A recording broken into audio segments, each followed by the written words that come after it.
C'est une fois de plus une transformation étonnante qu'on vous propose de découvrir aujourd'hui. Nous sommes ici dans la banlieue de Charleroi, dans une petite rue. Et au départ, il y avait 3 petites maisons. Après transformation, on va retrouver ici même une grande maison. On est toujours dans la petite rue, on est toujours dans la banlieue de Charleroi. Et on en parle après le sommaire.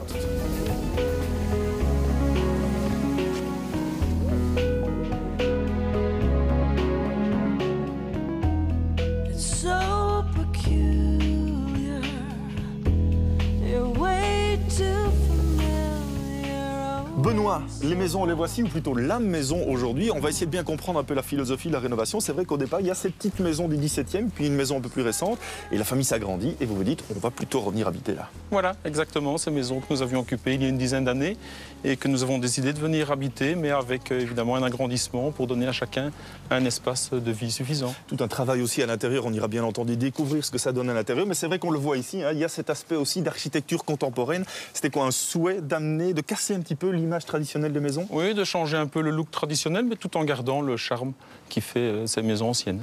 Bon, je vois que vous avez déjà beaucoup trop de neige sur le pull, donc j'ai pas envie que vous vous enrhumiez, donc rentrez à l'intérieur. Je viens vous retrouver dans quelques instants, et moi j'ai rendez-vous avec l'architecte dans le jardin tout de suite.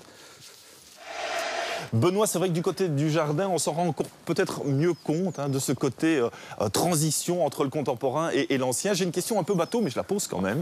Comment est-ce qu'on n'a pas de faute de goût quand on rénove une maison comme celle-ci?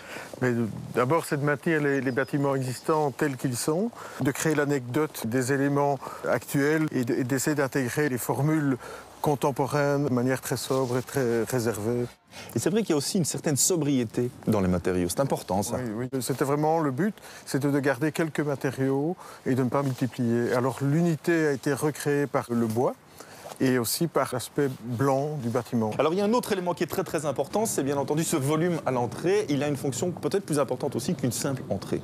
Oui, donc en fait, il sert de circulation verticale.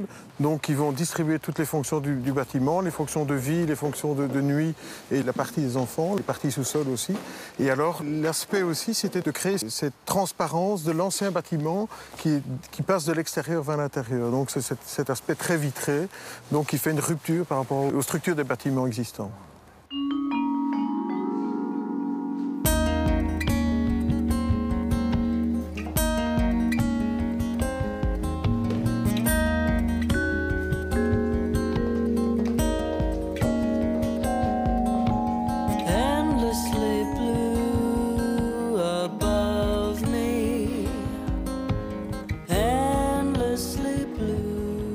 Tout autre chose maintenant dans l'immense marché qui s'est ouvert depuis quelques années au niveau des lampes économiques, lampes fluo-compactes, question déco aussi, comment placer un point lumineux ou un autre. Il n'est pas toujours facile évidemment de s'y retrouver.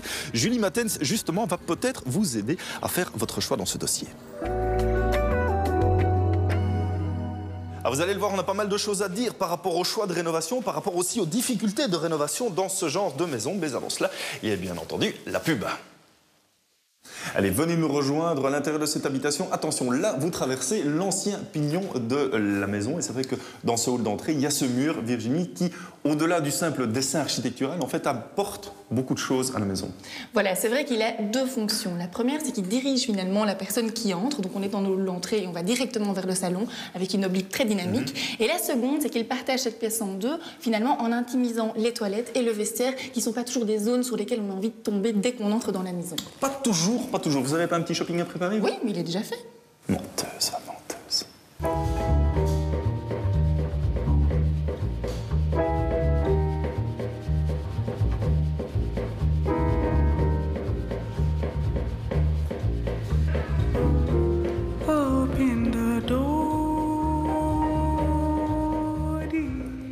Benoît, ce qui me frappe vraiment quand on rentre dans la partie habitation, en fait, c'est cette notion de simplicité et aussi d'espace. C'est vrai qu'au départ, il y avait des petites maisons très étriquées.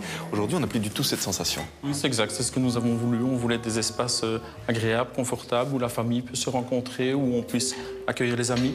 Et chacun a ses espaces de liberté dans la maison, mais nous avons également des lieux de rencontre agréables, ouverts sur la nature. Est-ce que cette maison a vraiment changé votre manière de vivre à l'intérieur d'une habitation? Elle est en tout cas en continuité avec la manière dont nous aimons vivre et elle a permis de développer effectivement cet aspect-là. Alors il y a plein de bonnes idées dans cette maison, il y en a entre autres une dans la cuisine et c'est l'idée de l'architecte.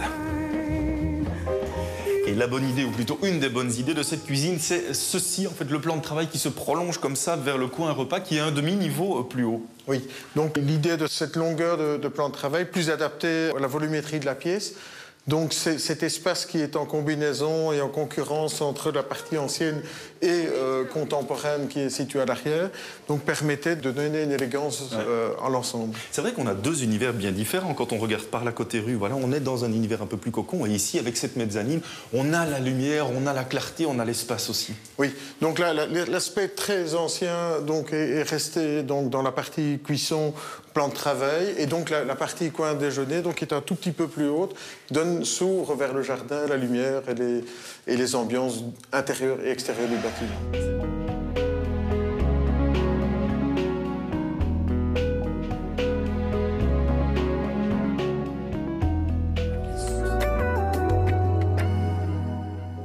Une Virginie dans une salle de bain, dans une grande salle de bain d'ailleurs. Oui, une grande salle de bain. C'est vrai que l'effet est accentué avec ce carrelage, qui est un carrelage de format 60-60, qui est assez grand, assez clair.